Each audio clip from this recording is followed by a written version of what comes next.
Hi friends, host Eric here, host Talking with Famous People. I'm going to make a quick video reply to this Are You Rational video here. I mean, what I should really do instead of even watching it again is just sort of recap what it said real quick and then respond accordingly. And I could do this in 5 minutes. Let me read CG's comment. What does this have to do with XXFP? Yes, trusting and feeling and defying all the logic is not scientific. Yes, some feeling dominant users in magical ways.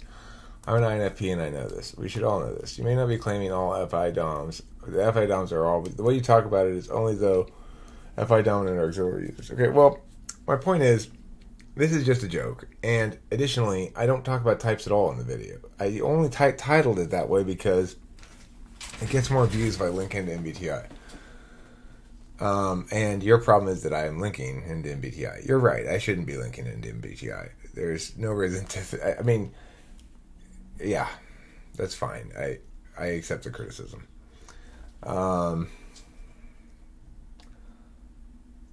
TE and TI DOMs are not inherently more right than FI DOMs, and FI DOMs are less illogical than FI tool users, for sure. So, I guess I regret putting that title there. I probably could have come up with another title that was more accurate and more successful at getting views anyway. Feelings aren't a problem. And they do have weight. Even when it does come to facts, they have weight. It's like, it's important. They're significant. And this notion of me being reductive and grouping people. He says, I recommend a series called Are You Rational by Philosophy 2. Talks about emotions, values, and logic. Is not involved in the Socionics and MBTI community, but I think it could bring a fresh perspective of feeling and the dangers of associating a group of people as inherently illogical. I'm not associating as inherently illogical. And this was just a joke. It's not... I don't really think XXFPs are like that at all. I do think some people are like that, and I think it's ridiculous. And I do like to make fun of things I think are ridiculous. I'm not a groupist. I'm not guilty of the thing you're saying. Now let me go over this thing.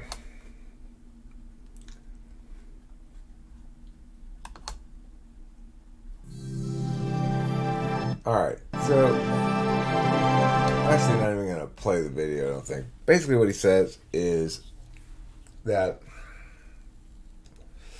first he draws a distinction between internal and external reasons. Internal reasons purportedly are about how you get to an outcome, and external are about why you get to an outcome, or how you choose which outcome to get to. And he critiques that a little bit, and then he talks about objective and subjective reasons. Objective, presumably, or by this first definition he gives, are those about the ends, and subjective about the means. Now, that doesn't make any sense, but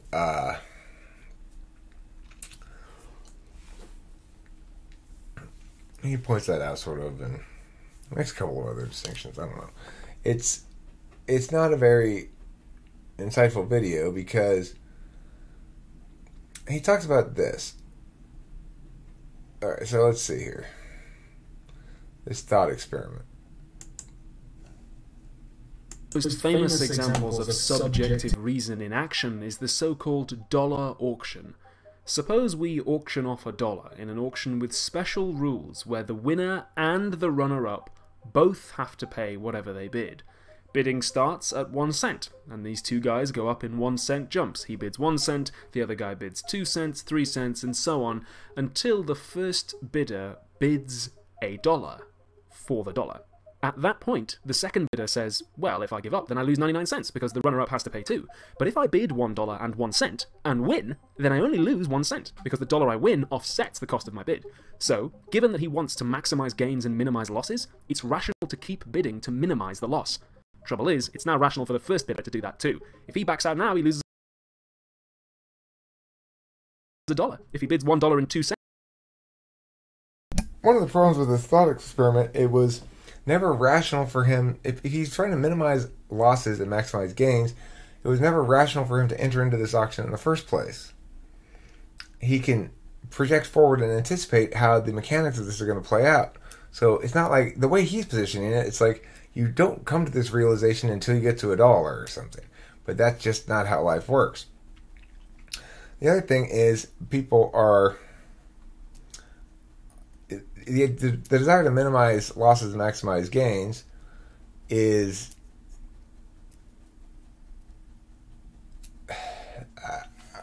I mean...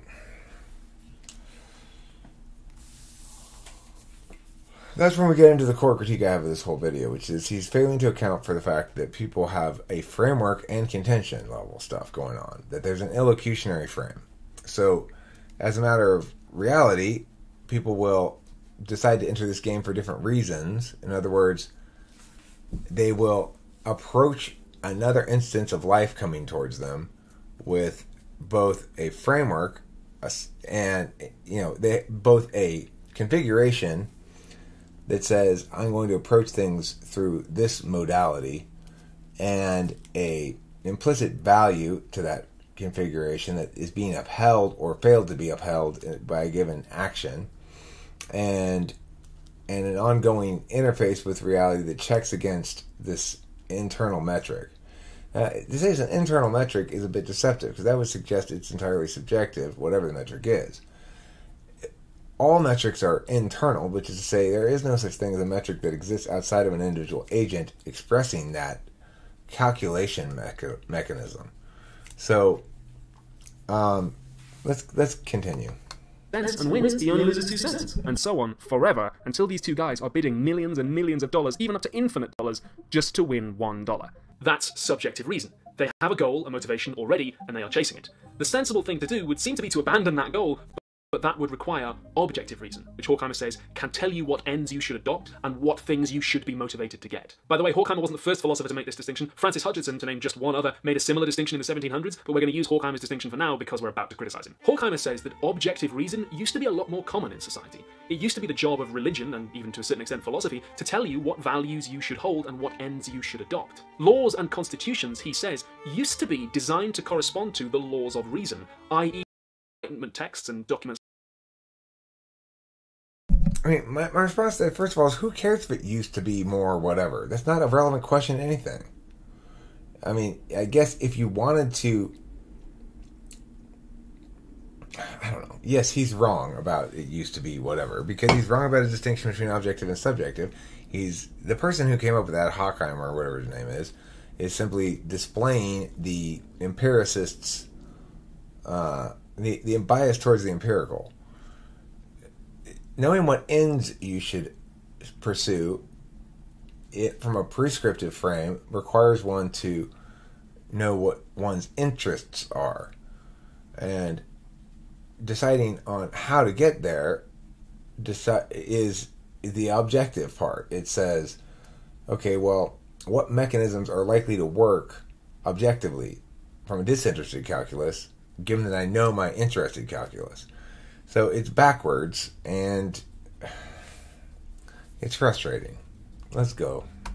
Just like the American Constitution as examples of objective reason, but we nowadays know that the Enlightenment texts did not escape the often very subjective context in which they were produced. We've mentioned before on the show that writers like John Stuart Mill and John Locke, their ideas were ideological components of colonialism. The US Constitution was written by, and arguably to a large extent for, slave owners. That's not to say there's nothing good in any of those texts, but just that there is actually a lot of subjective reason going on there. More than people previously thought. Even Horkheimer admits that the so-called objective reason of Plato, who was all about trying to see beyond our own subjective perspectives into a bigger, more objective world, was grounded in a society that was built by slaves, and to a large extent used to justify slavery, as we'll be seeing in episode 3. The idea that reason nowadays just means the advantage of the powerful overlooks the idea that arguably it always has meant that. And the idea that politics nowadays is somehow violent, more violent, overlooks the idea that arguably politics is essentially violent and always has been. Horkheimer argues that reason's internalism or subjective reason would be very bad if it was incredibly predominant, but that alone doesn't necessarily mean that it isn't. Part 3. Down the rabbit hole. Still, Horkheimer might be onto something by trying to realise the implications of reason's internalism, and reason's internalism has some very interesting implications. For instance, if it's true, then all imperatives are hypothetical. What that means is any sentence of the form "you should do X" must be preceded by "if you want Y." So if you want to see Hey Ocean with me, you should stand in line and get tickets. If you want to stay dry, you should take an umbrella. If you want something, you should obey the law. If we're reasons internalists, then we have to take a sentence like "you should obey the law" and in front of it put "if you want what?" And what? Okay, so he's positioning this as though it's somehow revelatory, but obviously any normative statement is only meaningful insofar as it has a value that it references and ideally as well a value criterion. So to clarify what this means, the Lincoln Douglas topic we're currently working on the resolution reads, in the United States, reporters ought to have the right to protect the identity of confidential sources. But because it's Lincoln Douglas, it's a normative claim rather than a advocacy for a policy change.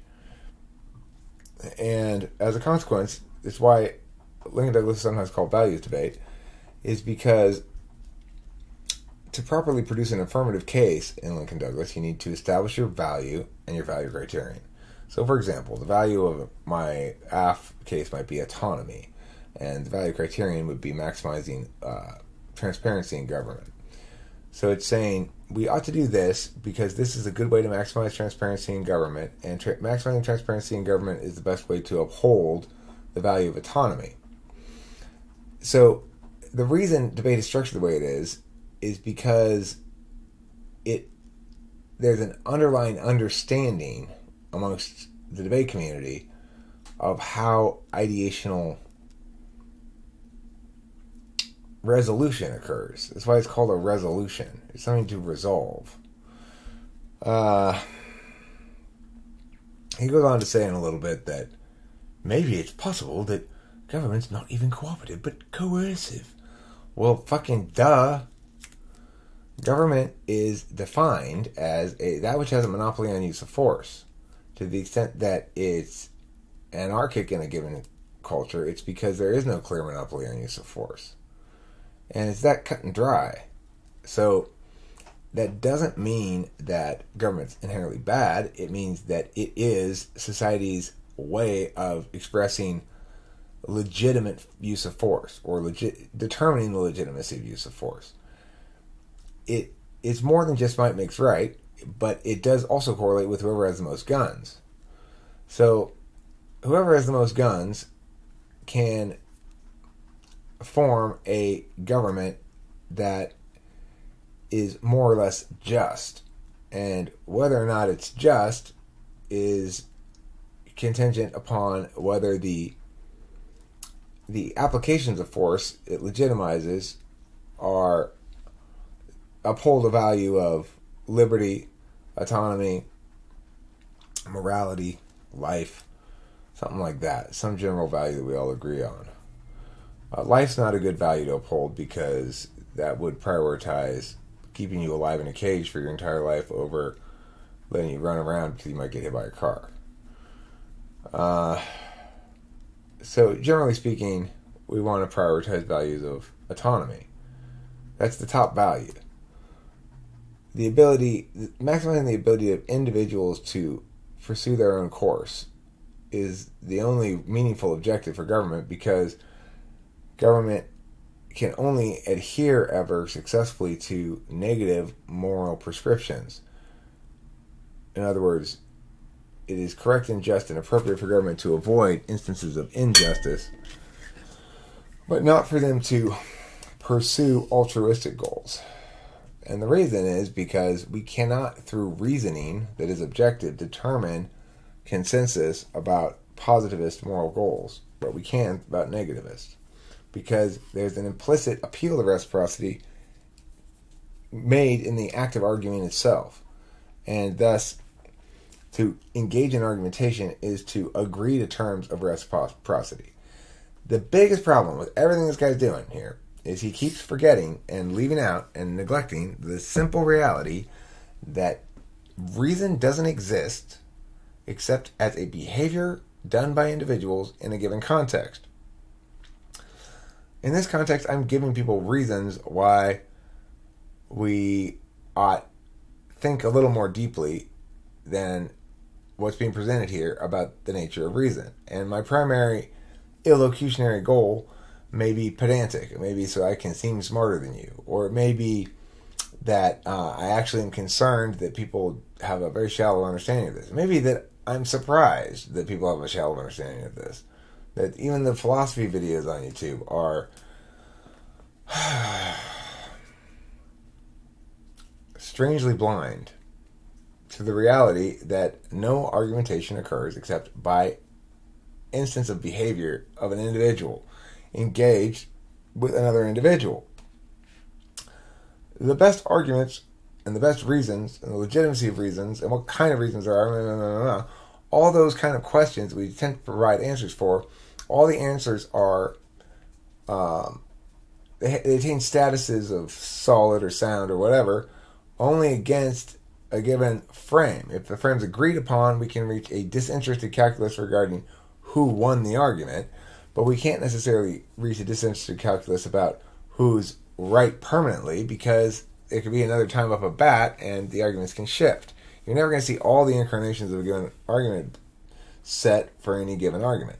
For example, if I'm trying to tell you that in the United States gay marriage ought to be legal and recognized, I think it is now, I don't know, in all 50 states, something like that, what's the best reason for that, or what reasons ought we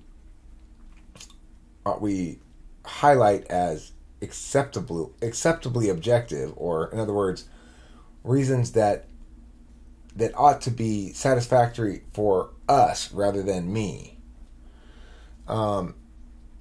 Well, it depends on what kind of negation I'm facing. So if the negation I'm facing says, no, only straight people should be married, then my affirmation should say, equal protection under the law requires that we allow all citizens equal protection under the law, and that means since there's a legal advantage to being married, tax-wise, that it should be available to all people.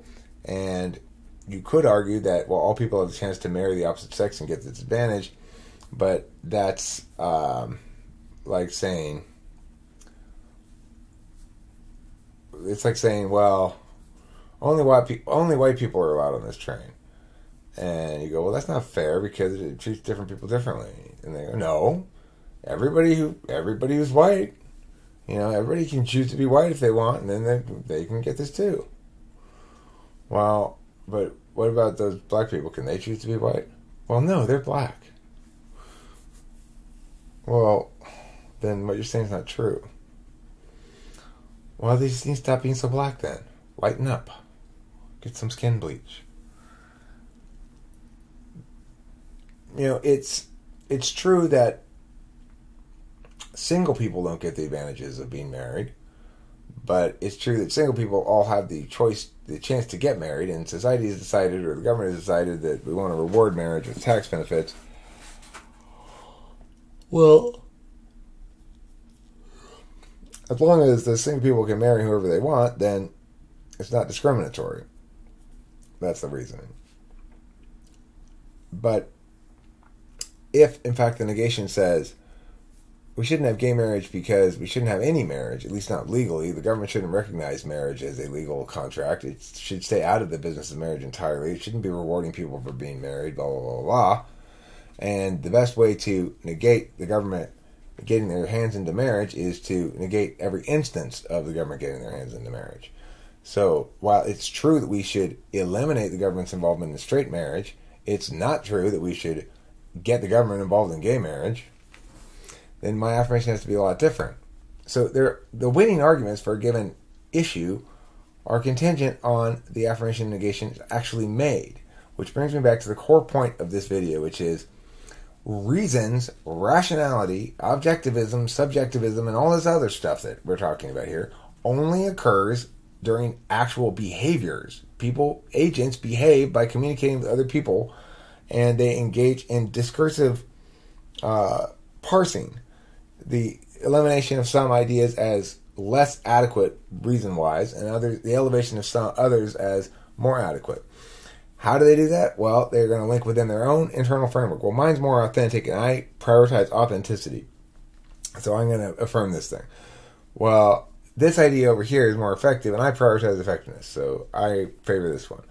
Well, this one is more consistent with consensus observations. Observations being points not in contention. So if we both agree the sun sets in the west, then we can establish that as an observation for the purpose of this discursive event. And that's the only kind of establishment, that's the full extent of it. You can't establish it for all discursive events. Yes, words have definitions, but they also are contextually defined.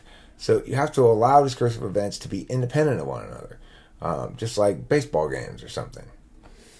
All right, let's continue and see what else he has to say.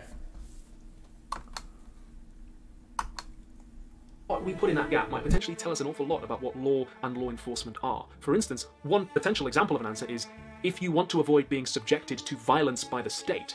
And that answer opens a lot of doors politically into revealing what law enforcement is. When it comes to legal matters, the philosopher Joseph Raz says that the law offers content-independent reasons. The law doesn't take a bunch of reasons into consideration and say, if you want to achieve X, Y, Z good things that we thought of when we were writing the law, then you should obey the law. What it does is take those X, Y, Z reasons and replace them with the threat of violence. We don't obey the law because we think that it is wise and just and well-reasoned. We obey it because otherwise it's going to be enforced. Raz thinks that the law is essentially coercive, not cooperative. And this is something that philosophers like Michel Foucault realized before Raz did, and which oppressed minorities like black people in the USA and indigenous people in Canada, to name just two examples that we've mentioned on the show before, realized quite a long time before Foucault did as well. On a different note, the philosopher Herbert Dreyfus has used something like Horkheimer's distinction to argue against the possibility of... Okay, why do oppressed peoples get to realize that sooner?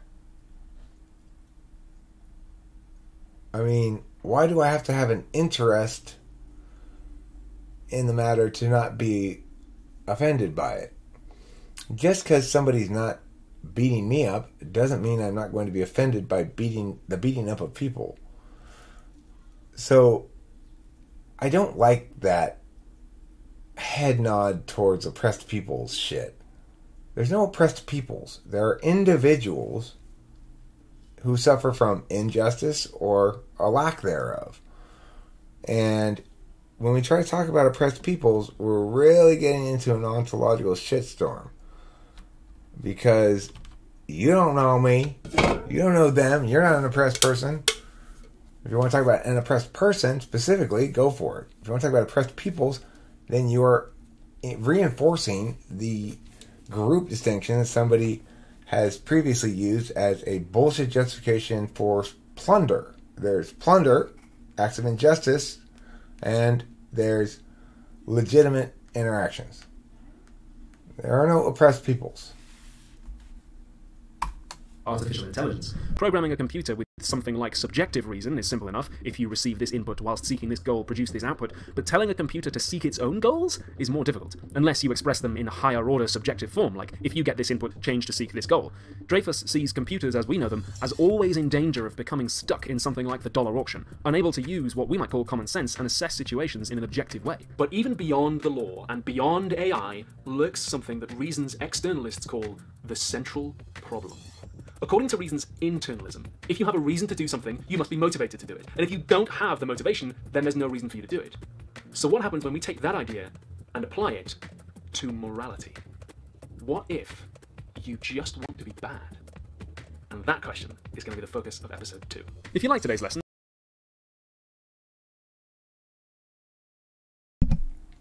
well, as is typical, the first mistake when even asking that question is a failure to distinguish between positive and negative morality. If you want to violate negative moral prescriptions, then it goes to show you why morality is objective on the negative end. So the thing is, yes, there are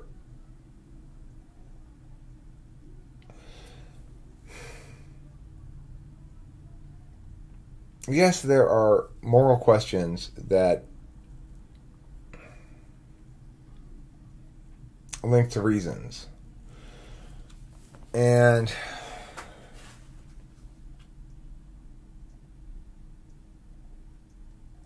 some of those reasons and some of the rationality about moral behavior is objective. That is to say, it can be articulated in a way that that disinterested third parties will prefer, will by and large, in broad consensus, prefer upholding rather than negating a given value, and will agree that a given mechanism is a good way to uphold a value, and will feel as though a given advocacy is more successful in upholding that value than another, or the negation thereof. So the thing is, we know that wanting to do evil is not a good enough reason to do evil, that it doesn't justify doing it. And we know that it's objectively so. And the reason it's objectively so is because a disinterested calculus will tell us that you cannot attain legitimacy by that kind of reasoning under a consistency metric. The consistency metric is the universal metric because it doesn't require any subjective or interested understanding of what you want to achieve. It simply requires a disinterested understanding of whether those words are consistent with observations, universal observations like suffering is bad or whatever, whether they're consistent with value observations like that, or are they consistent with themselves ideationally, and or are they consistent with implicit concessions. So there are implicit concessions. If I expect you to hear my words and respond on point, then I must be willing to do so as well. Because to enter into an argument with somebody is to say, I agree to certain basic conditions. Condition 1, that we'll communicate via words rather than, say, grunts or something, or punches. Number 2, that we'll both have a chance to say words. And number 3, that the words we say will matter somewhat. If you expect me to think that your words matter, then you have to think my words matter too. It doesn't mean you have to think they're right or as important. You can still think they're wrong, but it has to matter whether I say, no, I disagree with you because I love your idea so much I think we should do it more, or no, I disagree with you because I hate your idea so much I think we should do it less. If you're trying to engage me in a conversation about something, you're trying to persuade me or convince me I'm wrong or just defeat me or whatever, have your ideas attain primacy, then that requires an act of communication. An act of communication requires that words mean things and that I can understand what you're saying. If you want me to understand what you're saying, I'm going to probably have to ask some questions. And if what you're saying doesn't make any sense, I'm not going to understand it. So there's a willingness to enter into a certain field of reciprocity, which underlies all morality. Reciprocal burdens. I don't want you to arbitrarily kidnap my cat and torture it for an hour before returning it to me. Well, then I guess you shouldn't have done it to my cat yesterday. I mean, that's different. That's your cat. I don't give a fuck about your cat. Well, you don't want me doing it to your cat, you better not do it to mine. Alright, I guess I'll stop. Reciprocal burdens say, if you want to bitch about something, you can't be doing the exact same thing. So, I don't like the fact that every morning at 8 a.m. you start up your car and drive off to work because I can hear it from my house next door. Okay, but your wife starts up your car at 8 a.m. every morning and drives off to work too. Yeah, but what? But you're not sleeping still. No, but my wife is. What? So should we? But it doesn't seem to bother her. So what would you have me do instead?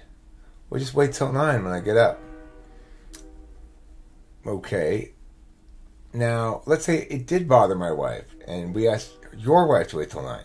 Well, she can't wait till 9. She's got to go to work. Well, so do I. Yeah, but I don't care about your work. Well, I don't care about yours. So now we're at an impasse. If you don't care about my work and my concerns at all, then why should I care about your concerns? Well, because I'm the one complaining. Not anymore. Now we're both complaining. So reciprocity is required to have any sort of communicative progress in anything. And it's not just a moral issue, it's a communication issue. For universalist morals, those that are negative in their prescriptions, that one ought not do something, it can be parsed out communicatively as to why. Because it follows necessarily from the reciprocity of burdens that comes with communicating, with words meaning things. On the other hand, if you're talking about positive moral actions, whether altruism ought be upheld, and in which instances is it a good idea to give a homeless guy $5 or not, those questions cannot be determined objectively because they're always too contextually specific. There's a particularist quality to altruism that precludes us from knowing whether a given supposedly altruistic act is a good idea or a bad idea. Was it a good idea to go down to, in the olden days, like for the Europeans to go and make all the natives Christians and stuff? Well, no, because it was coercive. But purportedly it was altruistic on their part in the sense that they probably did believe it was altruistic, or at least some of them did. They said, well, we have to save the savages from their savage ways and help them become good Christians and, build houses and shit and stop running around naked in the jungle. I mean, I get it. It seems perfectly reasonable that you go, I mean, look, they can't... Obviously, we're doing them some sort of favor. They're currently naked running around in the jungle. They've got no doctors that know anything about medicine. They've got no books. They've got no literacy. They've got no farming. They're completely at the mercy of climatary changes of any sort, like a couple of year drought or something. They need to start growing up and being, Europeans like us, planning shit, building houses. So that's altruism, I guess. Was it a good thing? Was it moral? Well, no, because it violated a negative prescription against coercion or unjustified use of force, aggression against people who had not initiated aggression themselves, and thus that aggression justly could not be responded to. It wasn't a response, it was itself aggression to go and enslave them and stuff like that. They weren't an oppressed peoples, but there were a lot of individuals who got their asses plundered through unjust uses of violence.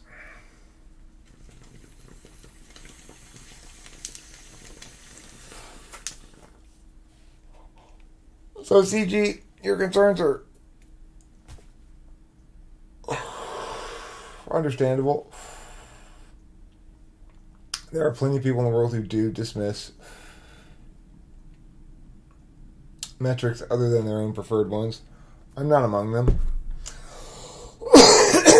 I will make fun of feelings a lot, probably, because I don't know, it's bipolar, and so I just think they're ridiculous, kind of. Even when I do have feelings, it's ridiculous. That's why I title my feelings videos things like "Here Come the Waterworks," because there's just something patently ridiculous about, grown man crying over some nonsense. But I recognize how important it is to know what's important to you. That if you don't know that, you could be spending all of your energy and time on the wrong fucking thing. It's like starting a video game. You're dropped in a video game in the middle of a world. You don't know anything about the game. So, okay, well, let's see. What is this game? Oh, it's a first person. Okay, so I'm looking out from the eyes of the character. Oh, wait, I can shift perspectives. This is third person. I can go third person or first person. Okay, cool. All right, let's see. What's around here? Okay, I look like a guy. I'm a little man. Okay. Do I know anything else? I got a name. My name's Orson. Alright, cool. I got some stuff with me. I got a sword, and okay, it's that kind of game. It must be like a Dungeons and Dragons-y kind of game. Okay. Yeah. So, the thing is, when you first get thrown into the game, you can imagine different types doing different things. SE types just start right away finding things to chop up with their sword. NE types, they look around and see, like, you know, what are all the different kind of things you could do, and just try different things. NI people go, alright, well, what's the main point of this game? What am I trying to accomplish here? Is there like a princess to rescue or what? And then SI types go, what do I know about games from before, and how does this relate to those? And how is this similar to previous games I've played so that I can assume it's going to be the same? TETI, FI. Well, FI is going to be concerned, am I actually enjoying this? Is it fun? FE, is there multiplayer? TE, let me see if I can Google some cheat codes. TI,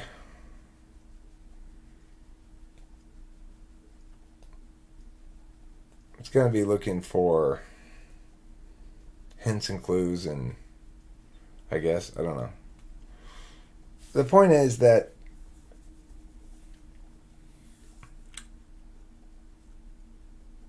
it's important to know what's important. In this example, the video game thing, as an any person, here I am trying all these different things, spending the lifetime of my character, the life years of my character, doing things other than what matters. Like, okay, well, you've tried all these different things now. Like, what were you supposed to do in this game? Oh, you're supposed to rescue the princess? And everybody else got a huge head start on you now because you've been fucking around doing karaoke at the Mead Inn.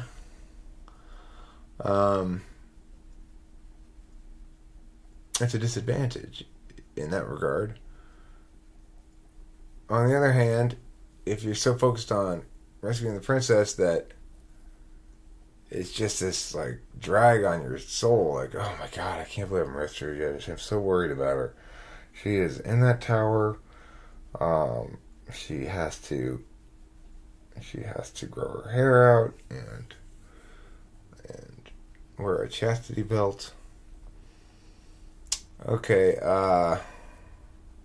that's it for this video. Got a little rambly there at the end. I'm getting a little tired. And anyway, that's my thoughts on that whole thing. CG.